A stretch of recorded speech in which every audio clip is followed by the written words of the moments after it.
So Allison, how's everything going? How's your week been? How's life?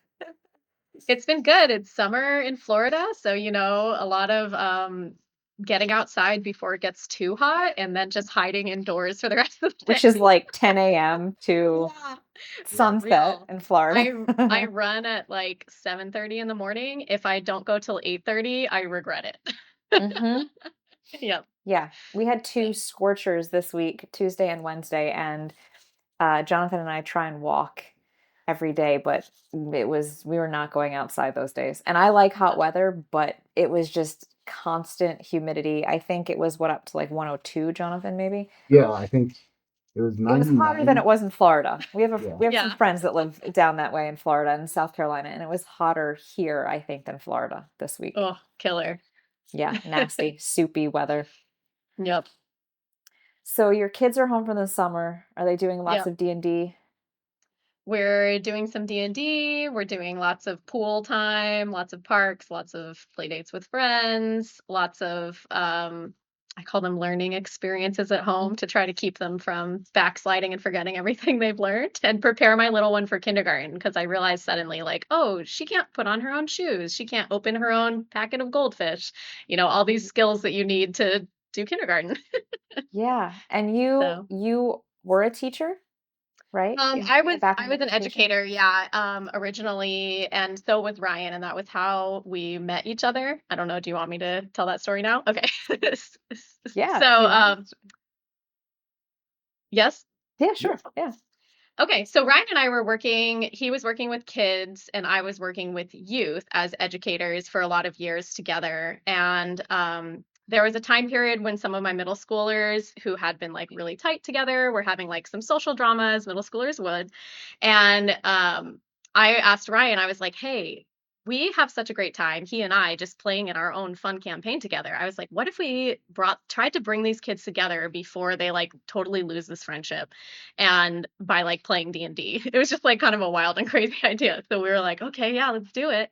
And so we played it and the first couple sessions were a little rocky. We hadn't played with kids before and so there was definitely a learning curve, but we realized how many benefits that kids could have from playing TTRPGs. He and I both had toddlers in our respective families at the time, so we weren't like really playing with the kids at our house, but we both had the same problem where we wanted to watch Critical Role or Adventure Zone or listen to these things, and it suddenly we're realizing like, oh, it's not totally always Yeah. appropriate to have this on with my like kid in the room, right? Jester So is not Adult themed a friendly. little bit. yeah. So we looked around and we were like, there's no content for kids out there at the time. Mhm. This was way back. We started playing with our students in 2018. So then we started playing with these kids for a while. And then after a bit, we said, hey, like, let's just get some of our friends and their kids together and let's just film it and let's just see what happens. So we actually filmed the first season in the beginning of 2022 and we just like posted the full raw footage on YouTube, like Yeah. no editing, nothing. And of course it didn't go that well, but we both had full-time jobs, we both had were parents, and then eventually we both became the full-time stay-at-home parent of our respective families. And so I looked at Ryan and I was like, hey, we always said we would do this if we had time, like it's now or never. So we just we like pulled all that raw footage back, edited it into short um kid like TV length sessions, and then I was like, hey Ryan, I know this is a lot more work for you because he's the editor. But I was like, but what if we added illustrations? I was inspired by the Will Wheaton show Yeah. way back when he was doing like tabletop, but there was like a D&D series where they showed these like beautiful illustrations. It was kind of like a sci-fi. I can't remember the name, but if it comes to me, I'll say it. So I was like, what if we did these illustrations to hold the kids' attention? Because it's a lot for kids to just like Mhm. watch people talking to each other. Um, but he one upped me and did animations. So he's learned a lot about animating and editing, and we've grown a lot since then. Now we're halfway through season 2. That is awesome. Yeah. Well, let me welcome everyone to another episode of the Parking Lot Podcast. My name is Sarah, And there's Jonathan. And today we welcome and we're really excited to talk to Allison from the Kids Table D&D. They are a live actual play D&D show where the kids are in charge of the story. And like Allison said, they're currently in season 2 on their YouTube channel. They have games, they have character packs, many other really awesome educational things to get kids more involved in Dungeons and Dragons. So welcome, Allison. Thank you. Happy to be here. Yeah, we're happy to have you. So you just kind of gave us a little bit of the background. I know Jonathan was watching your YouTube channel and he just fell in love with your animations. They are so Yay. Yeah. they're awesome. I mean, they're so engaging. And I was saying to Jonathan, like, I don't know about you, but I listen to a lot of podcasts and as a kid you enjoy story time. You enjoy at night before you go to bed or whenever it is, someone telling you a story. It's usually really exciting. You get to use your imagination. But those illustrations, I think, just draw kids in and captivate them and really hold their attention. They're incredible. Yeah. That's the Or goal. 40-year-old men. Or yeah, Yeah. or adults. I mean, because honestly, you do little short things for kids to hold their attention, but I have to be honest, when I first started playing D&D, and Jonathan can attest to this, I would check out pretty quickly because my attention would just wane and I'd be like, well, Yeah. it's been an hour and a half and I'm going to start drawing on my character sheet now. I've gotten Yeah. much better, but I mean, as adults, it's kind of nice to have illustrations or something to keep your attention. So it's fantastic for the kids. Yeah, great. Thank you. Yeah, a lot of Ryan's time and work goes into it, so I He appreciate that. does an incredible job. And the recap, I mean, you have the recap in the beginning of each episode, which is really awesome too. It probably helps the parents if the parents aren't watching to kind Yeah. of help them understand what's going on. So you gave us a little bit of your why Dungeons and Dragons and why kids for you specifically designed it for kids. But was there really like an aha light bulb kind of moment when you were just like, let's start creating more content. Let's start creating some ways for kids to like be more involved in Dungeons and Dragons or to allow parents to teach their kids how to play D&D at a level that is easy to understand for them. Played because it was like Ryan and his son Beckett, and then our friend Raynell and her daughter Chloe, and then myself and one of my previous students, Alice, in the first season. So we kind of each like brought a kid. And then we saw the way, especially the young kids, just lit up and how much they grew. Like we've been posting a few like kind of flashback reels, like comparing the kids side by side, like how much they've grown in confidence and critical thinking skills and like all these amazing skills that they've gained and how much they've grown. So we were just really inspired by the kids at our own table. And Alice was also she was like 17 when we filmed it. Incredible with the kids because she was great at like proposing ideas but letting them be the ones to make the decision. And you don't often see like 17-year-olds and 7-year-olds like paired Right. together if they're not in the same family, right? So that was like a beautiful thing. We loved the intergenerational aspect of seeing how everybody kind of came together and lifted each other up or stepped in the moments when it was needed. So we were just like, this is amazing. And I think the thing that got us more and more inspired, because initially we were like, we'll just throw this out there and see. The community, like all the community of the TTRPG creators I was like nervous. I was like, is this going to be like competitive? Is it going to be Mhm. like, you're stealing my views? Or like, I don't know. Everybody was so generous and Yeah. welcoming. When we had like no followers, people were like, "Yeah, I'll share your podcast and like here, come on my show and stuff." And so now like we try to do the same thing for other people who are starting out and people that have been at it for a while. So um we've just found such a beautiful community now. And it seems like there's more and more people that are wanting to get their kids into it. I say it's like, how the different franchises come around like every like 25 years, right? Like Mhm. Ninja Turtles was a thing when Mhm. like we were kids, and Yeah. now it's coming around again because Yeah. those kids are parents and they want their kids to like it. So I Mhm. think D&D is having that cycle of a moment right now. So there's a lot of people that are like kind of getting into the parent age or aunts and uncles and really want to give the kids in their life that same experience that has meant so much to them. Yeah. Yeah, I think that's a really beautiful thing. I mean, I I didn't grow up with adults playing D&D.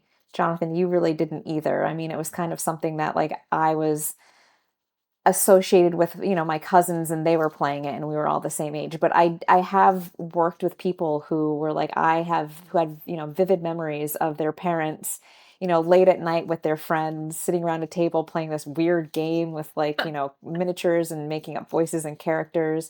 And then as they got older, they were like, "Oh, this is fun." I think, didn't Andy talk about that a little bit, Jonathan? We Yeah. recently interviewed Andy from Dodeca Donuts, and he was Oh kind yeah. of saying the same thing. Like it was something he had played when he was younger. I think one of him and one of his siblings, and then he had kids, and he started running games for his kids and his kids' friends. But at the time, there was nothing like what you and Ryan do.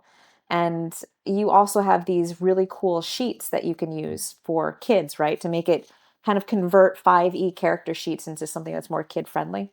Yes, that was one thing. Like, kind of all of the resources that we've produced have been in response to community questions. Like, one of the main hurdles, a lot of times, is that the kids are asking to their parents to play, but the parents don't know where to start and they're overwhelmed. Like, it's hard to pick up A just like a player's handbook. D&D module, like Yeah, right. mine of Fandelver or like the player's handbook. Yeah. Yeah. Yeah. Here, kid, And just be read this, like, okay, 400-page book. Yeah. yeah, it's like a little more than like let's play Candyland. So Yeah.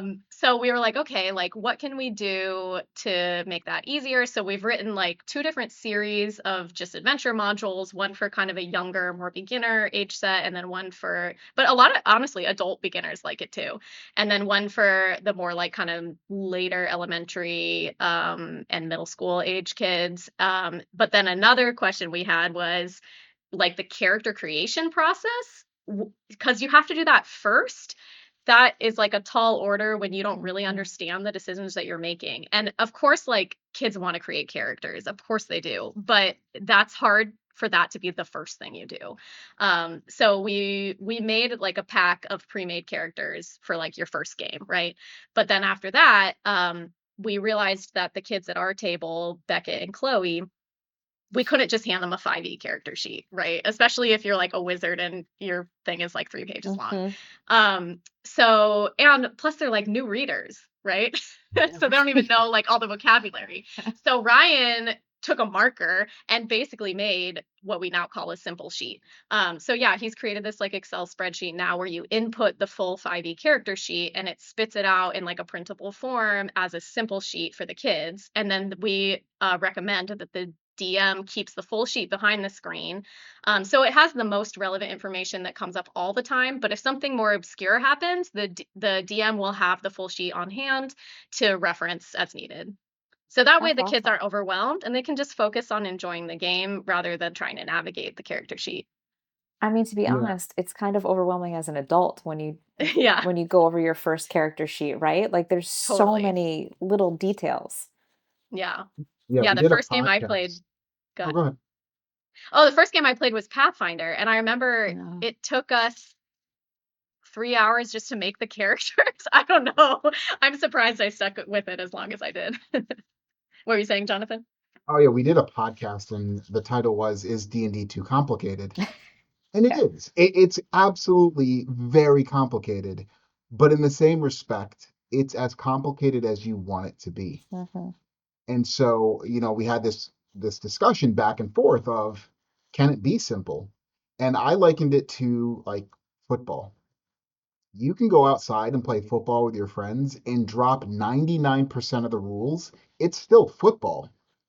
It's just not as complicated as the NFL. If you want Yeah. to play NFL football, there you can go ahead and do that. If you want to play backyard football, you can go ahead and do that. And D&D is that. It is how complicated do you want it to be Hmm. to your satisfaction level. And I love what you guys have done because you have said, "Hey, this is a very clunky game. I want to include a 10-year-old or a 9-year-old. How do we do that? And how do I make it easier for a DM that doesn't have 20 years of experience?" Hmm. And it's Right. it's beautiful. I love the simplified stat sheet. I feel like I want to give it to my own players sometimes because Go our for it. last episode, I was trying to find a spell, and I'm just like looking through all of my notes. I'm like, I don't know what I'm doing. This game's too complicated. So what you guys have done is so beautiful, and I love the fact that like you are including children and that they are driving the story. Um, Hmm. it's cool because you actually like take a back seat and you, like you said, you just steer it when it needs to be steered. But like a child's imagination is crazy, and the things that Yeah. they can come up with Yeah. sometimes as an adult, I'm like, I don't have that in my bag. Yep. So it's so fun to watch. That's the thing where, like, if you're DMing for kids, just be prepared for anything. I mean, they will come up with the craziest off the wall you never could have been prepared for, and you just have to be ready to roll with it. Yeah, you got like, Well, this is an amazing idea. Let's go. Yeah. we have these brew crawls that we do, and it's 20 plus people that we have at these events, and we have a few tables. We run a one shot, and Jonathan has had the privilege a few times of having parents and kids at these tables. And I mean, Jonathan, I'll let you speak to this, but I know how much afterwards he said how enjoyable it was to have these kids with these wild and vivid imaginations on his table. Yeah, the very first one, I was kind of like, I don't know, like, how hard can I go? Because we actually did it with, it's just, a bunch of strangers sitting down. So I have a table of six, and it's a father and his daughter, and then four other random people. And I'm like, I don't know how hard I should go into playing D&D with this young girl on the table. And then her dad did something, and I was like, okay, if the dad is cool, then I know where we can go. And then the girl got into it, and I was like, oh yeah, this is Yeah. amazing. And then the one of the other times, to the point that you made, we had I think he's 17 because he was like in 11th grade or something. And then we had an 11-year-old and a 13-year-old. And the 17-year-old played in conjunction with the two kids. And I thought that was amazing to Yeah. see like the kid be like, yeah, no, no, no, we're gonna have fun and we're gonna make this like a communal thing. And I love that about D&D. You can sit down with just random people and you find unity in like 30 seconds. It's Yeah. awkward for the first 10 lines, and then after that, everyone's just into it. Yeah. Yeah. Yeah, I think it's really cool that, you've designed this so, like you said, someone that has never DM'd before can take this on, or someone that's never seen a character sheet before can easily help their kid fill it out. Because I think, Jonathan and I don't have kids, but we were kids once, and I think a Yeah. challenging thing when A you're long time growing ago. up, many, many years ago, I think one of the challenging things when you're growing up is not being able to connect to your parents or Mm. not having something in common or a similarity. So I think it's a really nice thing that you've done so that parents who may have never played Dungeons and Dragons or any sort of RPG, TTRPG game like Dungeons and Dragons, and their kids come home, or maybe their friends play it at school, because a lot of schools now do have D&D clubs. Their parents can be like, okay, now we can get involved with you. Or, oh, you want to have a game? Play this at home, bring your friends, we'll figure this out, maybe we can run a session.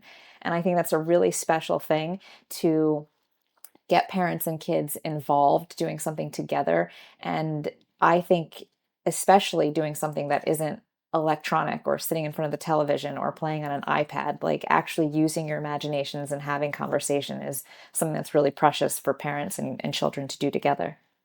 Exactly. Yeah. You're making beautiful memories together. Yeah. Yeah. Yeah.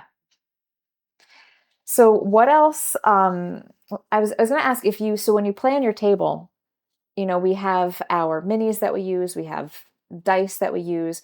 Do you use anything that's slightly different than the traditional 5e minis, dice, specific rules that you've really changed up for your table? Yeah, I'm so glad that you asked that because we are really intentional about using objects that aren't hard for families to get. We don't want to feel them to feel like there's a super high price tag just to try out this game. So we're like in the first season we were really intentional about like we had one book of maps and then we had chess pawns and that was like our characters. And we just had like the cheap resin dice. The Yeah. kids like picked out which colors they liked from the game store.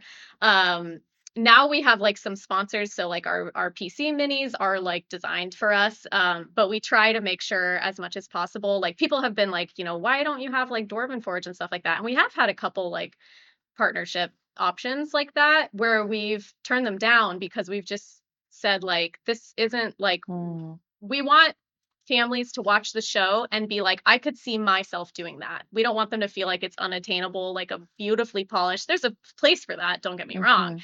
But what we want to do is inspire grown-ups and kids to play together. So we want it to be easy.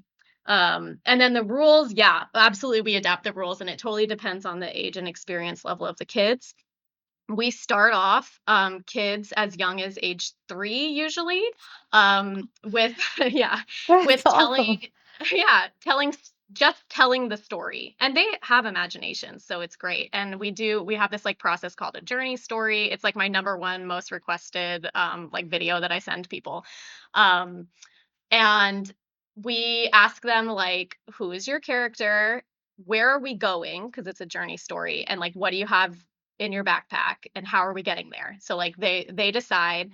And then I, as the narrator, will start the story and then introduce a problem and then say, like, how do you want to solve this problem? And depending on what they say, changes the next part of the story. So it's like a really condensed version of D&D with 0 dice.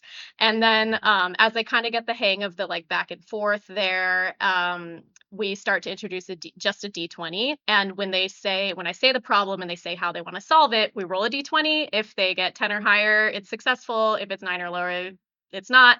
And we kind of keep going from there. And like then the next thing we add is a D6 for like a damage dice. So we just like kind of add things one at a time as we see that they're like ready to handle the next thing. And we definitely, with almost all of our kids except for our like really experienced teenagers, we're really heavy on the like rule is cool. Like if we can Mhm, figure out a mhm. way to make it work mechanically, we will, because we like, you don't want the kid to be frustrated at the end of your game, right? The Yeah, goal is right. that they had a great time and they want to come back and play again. Um, the other thing that we change a lot with kids is the length of the sessions. For our like 3 to 7 or 8 age range, we recommend starting with like 15-minute sessions. Because we were talking earlier about attention span, right? Like Yeah. my toddler is not going to sit at a table for 3 hours. No, it's hard for So adults. yeah. So our 15-minute D&D series is designed so that each session can be 15 minutes, and then stop, do something else, and come back again another day. But if your toddler or young elementary student still wants to play, you can play the next one and the next one and the next one. So it's like a series of 5. So that was when the first time when my then 4-year-old, I had never seen her focus on something for 45 minutes before, and she did. She like did the whole thing. So yeah, I think time and then just really slowly introducing the mechanics if they're especially young or brand new to the game. That's cool. Has there ever been anything while you're sitting at the table that one of the kids has done that has just completely completely forced you to like rethink where you were going in your Oh, story for that night or for that day? Oh, all the time. Like I said, like they come out of left field. One thing that's interesting is kids haven't consumed as much media as adults have. So like we know the trope of like the Lord of the Rings type of characters and like the typical kind of features that you would have in a fantasy story that would be in this setting. They're not stuck in those parameters. Like to them, it's Mm, like mm, anything can happen. So like if you're knight in shining armor on horseback suddenly wants to have like a jetpack and fly, like yeah, that's what's gonna happen, nice. right? So I think it's kind of cool that they're not like their imagination is more expansive almost because they Mhm. haven't encountered those tropes yet. That's um cool. yeah, but I think one thing that is hard for me is like the group cohesion, especially in the beginning, because kids don't necessarily know that they're supposed to be team players at the D&D table. Neither do Like most adults. of Yeah, yeah. So we've developed like a way, like kind of a session zero thing to like set the tone, like lay some ground rules, like we are working together, we are the heroes, not the villains of this story, and um, try to so that we can refer back to those rules that we set in the beginning, if if there's any like conflict at the table. I mean, those are also good things to do for adults, right? Yeah. Reminders, we're heroes, not villains. Like we're here to work together. Like those are all things that even when you play as an adult are needed. With that session zero. Oh yeah, Uh, I'm still mad at one of our best friends who like we played he came in for one session to like a long-term campaign we were playing and he took all the loot and like ran away with it. I still like oh get yeah. on him for that. So do you, outside of this table with the kids, do you also have an adult session that you run or that you play, a group of people that you play with? So I did. So when Ryan and I worked together, both of our families were living in California. So we had I think it was like an 8-year campaign, um, Wow. with like 5 people in California. Then when we moved to Florida, it just became too difficult with the time difference and like the kids' schedules and stuff, and we couldn't really figure it out anymore. So I don't have an ongoing adult campaign right now, but pretty much for like whatever special occasion, our friends in Florida will be like, "Hey, what do you want to do for your birthday? I want to play D&D." And so I'll like run a one shot for them or something. But I don't play regularly. I will say though, like my D&D cup is full because like it's like Sure. every day that's like what I do. So I'm sure. Yeah, it yeah. takes a lot, as a dungeon master. Jonathan DMs, and I see the behind the scenes and all of the hours that are put into running a session. What is it? So Jonathan and I have a studio here in our house, and we play with a bunch of adults, obviously. But what is it like for you to produce with kids? Like, what is the production look like? Getting them used to having cameras or mics. How is all of that when you first started doing this? Yeah, so because it's kids, we have to talk to the parents first, right? So, Right. we kind of identify what kids we think would be game for it and what kids we think some kids are game for it but wouldn't ever want to be recorded, right? And then other kids are like totally fine being recorded. So when we like identify a student or like a kid or a kid's friend who we might want to have at the table, we talk to the parents and we like explain like this is where it will be posted, this is how it will be used, like, and we have them sign something, right? Right. And then we talk to the kid and like kind of go through all the same things, like you're going to be filmed, we're going to be posting it here, like are you okay with that? And then we do a session zero and we film it but we don't do anything with the footage, just so they get the feel of like what it feels like with all the tech, because it feels really different. Mm. um so we have had kids before after the session zero be like, actually, this camera thing isn't for me, and like pull out, which is fine. Like we want to completely honor that and give them, I mean, it's their person that's being put on the internet, so Yeah. they get Yeah. control over what is and isn't shown. And we always tell them, if there's ever anything that happens in the game where you're like, hey, I didn't like how that came off, I'm not comfortable with that part being shown, then we're just like, okay, and we cut it. And if we ever see that a kid is getting like really emotional or really frustrated, we pause the game. So one of our big 3 rules is this is a game. If it stops being fun, we stop Mm. playing. So we'll take a pause and we'll say like, hey, let's take a break, and we'll talk to the kid, like talk through whatever they're experiencing, and then we'll say like, do you want to continue, do you want to wait and come back another day, or like are you done? And usually they just need like a 10-minute break or something and come back, but we're really careful to like check in, and these are kids that we know, so we can kind of Hmm. read the body language, how comfortable they are in the moment. So, and the interesting thing is some of them love to watch themselves and some of them have watched none of the footage of themselves. Is there like an age range for like who likes to watch themselves, or is just a little bit of It's not everything? consistent. Not It's consistent. personality. Yeah. That's funny. Yeah, Yeah. it is a very odd thing to be in front of cameras. When we first started doing this, our friend had a studio and we knew we would be in front of cameras, but then you walk in and you sit on the table and you have the lights. We had lab mics at the time, and then you have I think we had 3 or 4 cameras in that studio, Jonathan. 4. Yeah. 4, and you sit down and all of a sudden you feel like a million eyes are on you. And we did a few YouTube a few sessions that we posted live to YouTube and we streamed, which was really crazy. But like now we've been doing this for so long, we just go in the studio, sit down. We don't even really realize that the cameras are there. Do the kids also kind of just get used to it and sit down and they're comfortable with it, or? Yeah, they seem to Yeah. forget. In the first session, I have to remind them, like, don't look directly at the camera unless I'm asking you to introduce yourself, Break that and fourth like, wall. yeah, stuff like that. The first couple times, but then yeah, they're totally used to it. Do you ever have kids that come in that maybe have been playing or are more familiar with their surroundings and being in front of the camera that kind of like help maybe the younger ones to become more comfortable or acclimate to the production, like the set?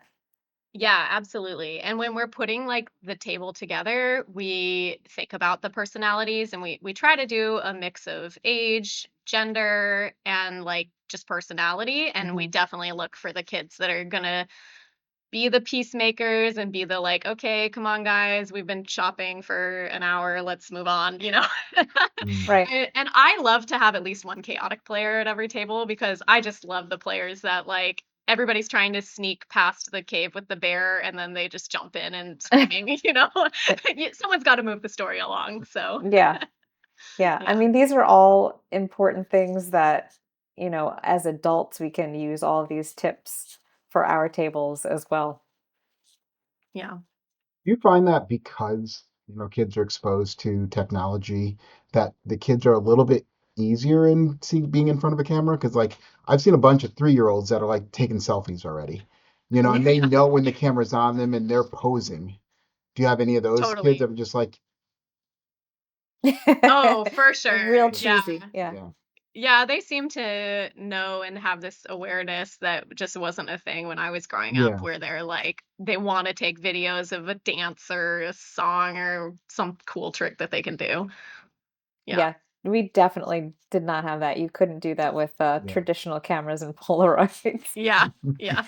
I know you talked a little bit about the response from the D&D community, and with every podcast we do and every connection we make on Instagram, it has been a constant thing of how people find that this space, this niche that we're in, is so incredibly welcoming, and people are so quick to help you out and repost a story or have you on their podcast or collaborate with you. But what was it like in the outside world, like with other educators or teachers or even people in your community? What was the response from them when they knew what you were doing? Oh, I mean, a huge range, right? And some people don't even know what Dungeons and Dragons is, although that's pretty rare nowadays. And they're like, "Oh, so you play a game with kids? Like, how is that a thing?" You know? Right. I think it's hard to understand unless you actually watch the Yeah. videos. Hmm. But we come at it definitely from an educator's perspective, like the many character building, developmental skills that they can learn from it, and those are definitely like our target goals in playing the game.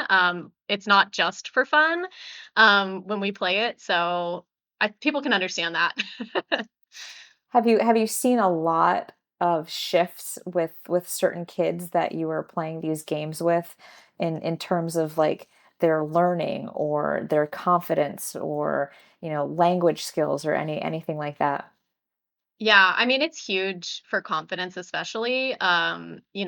Most brand new players are pretty timid at the table, especially in the beginning. But that's why I think it's so important that the more experienced players understand that the goal is teamwork and lifting each Mhm. other up, Mhm. to not just bowl it over and be like, oh, in this other game I played, this is how we resolved that. Um, so I love seeing their confidence grow, their social skills, just like I have some players that are really quiet in like real life. And so I'm not totally sure how they're going to be at the table, but then they get comfortable and then they're the ones that like say the most outlandish things. And it's so like heartwarming to see when they feel truly comfortable and truly like accepted for what they bring to the rest of the party. Like that's when you just really see them flourish Mhm. and shine. And it's beautiful. Have you had parents reach out to you and said, "Hey, we purchased your products. We ran a session or a kid started playing D&D and thank you so much because of they've Yeah. learned something." Yeah.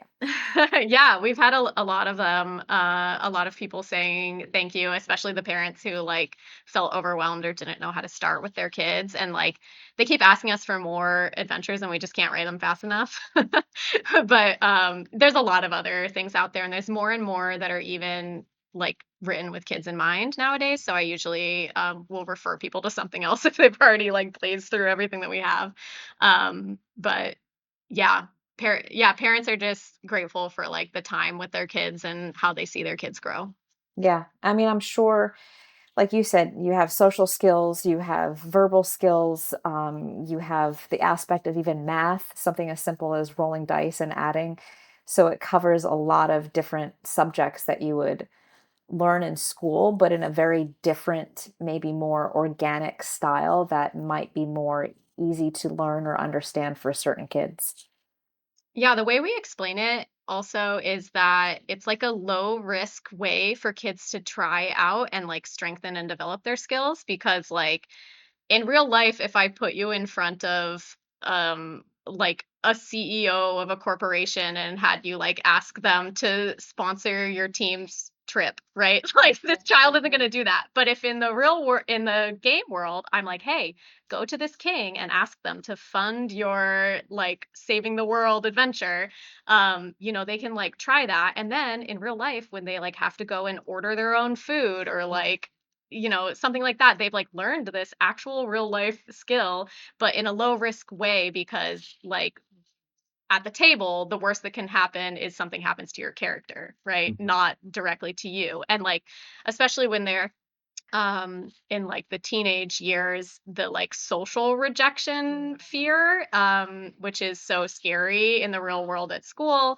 That's something where they can try out their voice, try out their different persona as they're like exploring their own identity. They can try that on or different aspects of their identity through their characters. So it's almost like holding up this like outer shell or this mask and trying it out before you like take those skills and identity to the real world. Yeah, I think it's really important because, we're relatively all the same age and we grew up obviously without social media and all these electronics. And I think a lot of those interpersonal skills may have been lost because we're not actually connecting face to face, having eye contact, reading people's facial cues, as much as kids aren't doing that as much as we were when we were younger. And playing D&D, interacting with different personalities or characters we create, you running these stories, having different adventures and options and things for them to really think about, I think is an awesome way to try and get back some of those social skills that some kids may be missing. Absolutely. Yeah. Thank you. So, Allison, Yeah, how do you resolve failure in your sessions? Oh, so right up front, one of the things we say is like D&D is like a set of rules, but the dice like determine the story. And then one thing that we tell kids is oftentimes a failure results in a more interesting story. And then we try to kind of give moments for them to reflect on that, how like you had to fail so you had to be more creative and try again, or you failed so you had to rely on your teammate to step in and help you. So I mean it's all good. I mean obviously like at first it's hard to swallow, especially if it's like a very significant role, Mhm. just like it is for adults, right? But it really challenges you to step up or to return to your teammates and rely on your teammates more. So I think it's actually great when they fail. That's yeah, awesome because I failures. feel like, yeah, and I feel like when you're playing a game, you want to succeed. Yeah. But like if you are teaching life lessons, right? Like you're setting somebody up for the real world, we fail a lot. And failure is okay. Like we grow from failure, we learn from failure. So, like you said, in a low risk situation, you can fail and then learn, oh, I need to rely on my partner. I need to rely on my teammates. I can do something differently. I can try again. That's amazing. I love it. Yeah, it builds their resilience for the real world too. Yeah.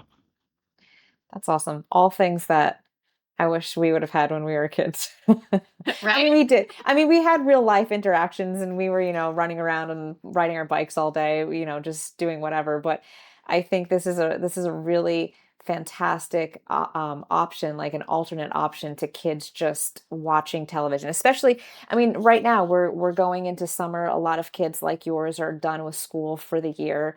So I think if parents don't know what to do in the summer with their kids or what their kids can do, this is a perfect opportunity now to grab some of your games that you have, and here's a shameless plug for you, watch your YouTube channel. Yeah. Okay, thanks. The Kids Table D&D. No, it really is, because summer, it's the perfect time. Kids are out riding their bikes. We want them to be hanging out with their friends. Maybe parents don't have them signed up for camps or different things, but this is a perfect opportunity to start playing some Dungeons and Dragons. Yeah, when it's Yeah, thank 102 you. degrees outside and you actually Yeah. can't go outside. No, right. Take Yeah. I mean, inside in air conditioning and roll some dice. yeah, I mean, Yep. kids are getting together in the summer. They have more time to spend with their friends or go to a friend's house to hang out for the night, do a sleepover or whatever. And this is a really fun thing that I think the parents could run a session for them, or just have them even do one of your quick 15-minute games if they're unsure. Yeah. I mean, I'm on board. I hope so. What do you enjoy the most about what you do? I mean, I know you came from a background as an educator, but now that you've transitioned into this world, what is something that just keeps you going and wanting to create more? I mean, my passion has always been for me, like specifically youth, like middle school and high schoolers, but I have kids in elementary school now too. So I guess that's expanding. And I've always been drawn to those like fantasy worlds and characters. I've always been like an avid reader, loved, whatever shows like Lord of the Rings and stuff like that. So I think it's like kind of melding my like two passions, Mhm. and it's giving me like an outlet to, I don't know, just use a lot of skills, and it's always changing. Like there's so many plates that we're spinning that like if I am just zonked out on one skill or one task, like there's something else that I can do, which is, I don't know, it's just perfect for me. Yeah, kids, fantasy worlds, getting the word out there and talking to other people. I love like meeting lovely people like you two and collaborating and figure out any ways that we can help each other out. So it's been a beautiful experience. That's awesome. And Ryan does all of the post production, you said illustrations, everything like that. Yeah, he's the what we call him the creative lead. So he does the filming, he does the DMing for the main campaign, and Hmm. then and that's like obviously a ton of work. And all the editing, all the animations, he creates most of like the images and stuff like that. And then I'm like the business and marketing social media lead. So that's how we divvy it up. That's perfect. I mean, we kind of, Yeah. Basically, the how we divvy it up. I know. Yep. Except Jonathan doesn't do like the graphics and design and everything like that, but he does all of the hours of post production. And I mean, Jonathan had to learn Da Vinci and Mhm. lighting and sound, and I'm sure that was a huge lift for both you and Ryan as well, right? Yeah. Yeah, it's definitely been a learning curve. I mean, look at our old videos and you can Yeah, tell. same with us. We've Yeah. learned a lot, and we still have a ways to go. So, most of it is like just shelling out for the high-end equipment. Exactly. Yeah. 1% better is what we say. Be 1% better than the last we video. we try for I that love that. every session. Yeah. That's And you really cool. you can see, like, even with our videos and with yours too, you can see the Mhm. progression of like, ooh, they upgraded and got new cameras, or those are different lights, or that's a Uh-huh. little bit cleaner. Yeah. Yeah. Every time he sends me like a draft, I'm always like, "Ooh, that's a new animation style." Like I feel like every time like he comes out with like, and now they're walking and the background is moving like they're walking, or like he comes up with some new thing every time. It's cool. That's cool. Does he have the studio? Does he have like a space, a studio that he's created just for this, or is he kind of like adapted everything to No. Oh, where we somewhere? film or where Yeah. he edits? Where he films. Oh yeah. So the first season we did at his kitchen table, and we just like put up curtains over the window, and there was like kids' toys in the background and whatever. Cause I mean, like I said, we didn't even know what we would ever do with Right. that footage. Um the second season, we had this crazy thing happen where a gaming store reached out to me and was like, hey, can we fly you or Ryan out to like DM for the opening of our gaming store. And I was like, oh, that's crazy. And I looked it up and it was pretty close to where Ryan lives and where I used to live. And I was like, this is weird.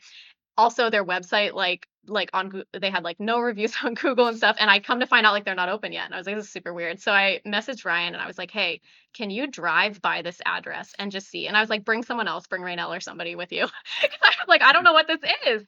And so he like drove by. It turned out that all my fears were for nothing. Like it was these lovely people. They had no idea that they were close enough that they didn't have to fly Ryan out. So we've had this like beautiful partnership with them ever since then, and they have this gaming store is like so cool. They have a D&D room, which is where we film, where they like Wow. already did the walls to like look like a tavern, and there's like a curio cabinet with all the cool like little D&D tchotchkes and stuff. They also have a room that looks like a forest, like a fairy glen forest. So I'm like, Ryan, we got to use that somehow. Like, let's come up with like a new campaign or Yeah. something. So they've been wonderful. So that has been our studio. That's awesome. And they've generously let us use it for many hours of filming. That's amazing because Yeah. it is, I mean, it is a lot of time and effort when you're building your studio to look for backgrounds and backdrops and all of that. So Uh-huh. just to have that space available is pretty amazing. Yeah. It's pretty great. That's awesome. And you have literally everything, sound, lighting, everything set up in there.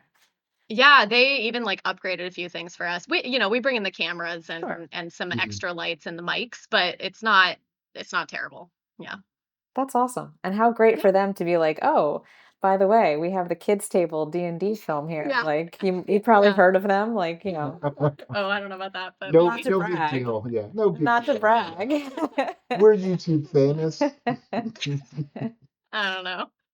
Yeah, you are. I mean, I think the first time I saw you on Instagram, I was just captivated by Ryan with these kids around the Yeah. table and their wild little stories, and it was so adorable. And like I said, we do these brew crawls, and Jonathan's had these great stories that he's been able to have these experiences sitting on the table with kids, and that immediately I was like, who is this guy? And they're playing with kids, like this is so cool. And then I had to reach out to you because we just kind of fell in love with your whole style and everything that you're doing.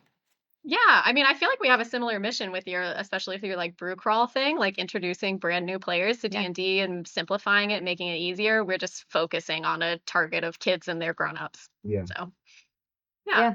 I Same. love that you do that. It's such a cool idea. It's Yeah, a we lot of also fun. do like pre-made character sheets. You're walking in. You're not doing a 3 hour setup. I've already created every character.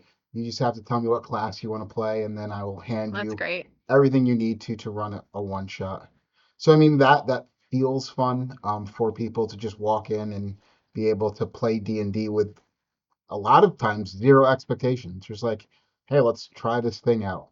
But you guys, I feel like you guys take it to another level because you've complicated it by simplifying it. Yeah, thanks. Complicated it for you and Ryan, simplified it for the rest of the Yeah. world. Yeah, exactly. Yeah. So, what's next for the kids table? Do you have any upcoming campaigns, live shows, collaborations, anything you want to promote? Yeah, we're in the middle of season 2, so that's still coming out every other week. And then in between weeks, we have our podcast Area of Effect, where we talk about the benefits of kids playing TTRPGs, and we like to sprinkle in a lot of guests in there too to get other perspectives in there.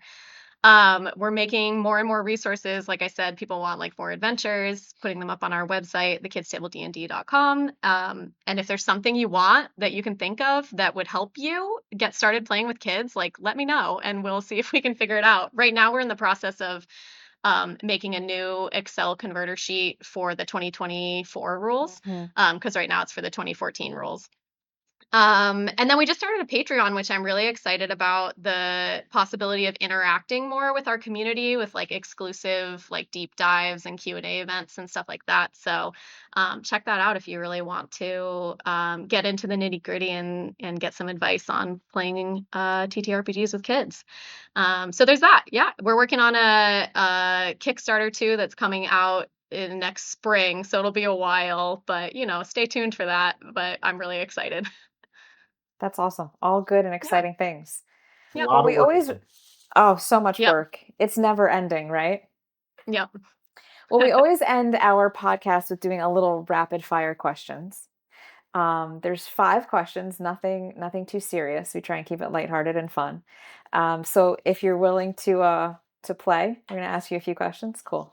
Let's go for it. So kids say the darndest things. What is one of the wildest things one of your players has ever said or done during one of your games? Oh boy. Um, the one that first comes to mind is on one of my kids' simple character sheets. On the back, I had written like a list of equipment, and this was from a character from D&D Adventure Club, and randomly they had like a frog in their pocket. I don't know.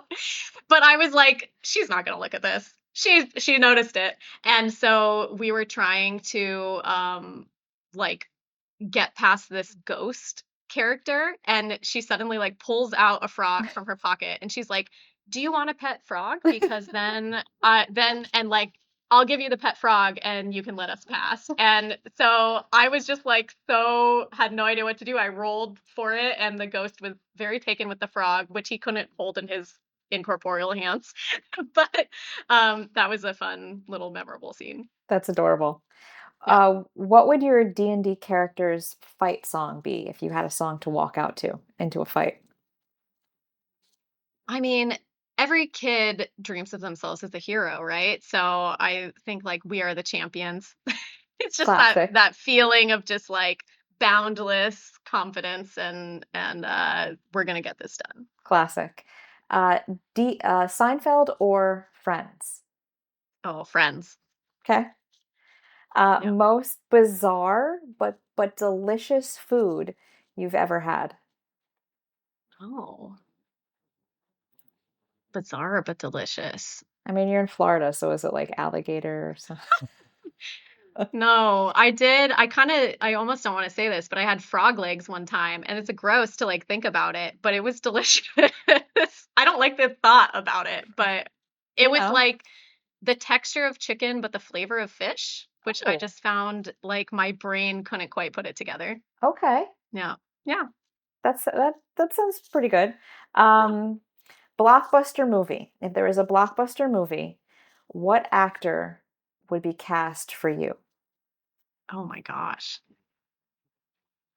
Um, well, there's a character that people always say I look like, but an actress that people always say I look like, but I don't know about her personality. Who would be me? Somebody who can play a mother that still has fun. You know what? The one that comes to my mind is like the mom from Stranger Things, right? Because she's like in that D&D world and she's a mom, right? So Yeah. Is that I feel Winona like she's already Ryder? got it in her wheelhouse. Yes, Winona Ryder. Oh, and she was Jo in Little Women, which I absolutely was Yes, yes, obsessed with yes. growing up. Yeah. I like that. I'll pick her. I'll take her. That's good. I like it. I'm sure she's really waiting for that call. I mean, Winona Ryder, if you're into D&D and you see this podcast, reach out to Allison Yes, please do. and I'll DM for you and any kids in your life. there you go. Yeah. All right, well, be sure to check out the Kids Table D&D on Instagram and on YouTube. And don't forget to head over to our friends at eldridge-foundry.com to build your very own customized full color mini. They supply our full color minis for our current campaign on YouTube. And you want to make sure that you grab one of those so that you don't have one of those gray plastic minis that's for indecision, because you know who your character is. So use code CHEESEBAGS15 to save 15% on your order at eldridge-foundry.com. And that wraps up another episode of the Parking Lot Podcast. Be sure to follow us on Instagram and YouTube. Be sure to check out the Kids Table D&D on Instagram and YouTube as well. Subscribe, turn the notifications on so you can be one of the first to know when one of these episodes drops and when one of Allison's new episodes for her campaign drops as well. Thank you so much for checking out this episode of the Parking Lot Podcast. We'll see you next time, and stay fresh, cheese bags.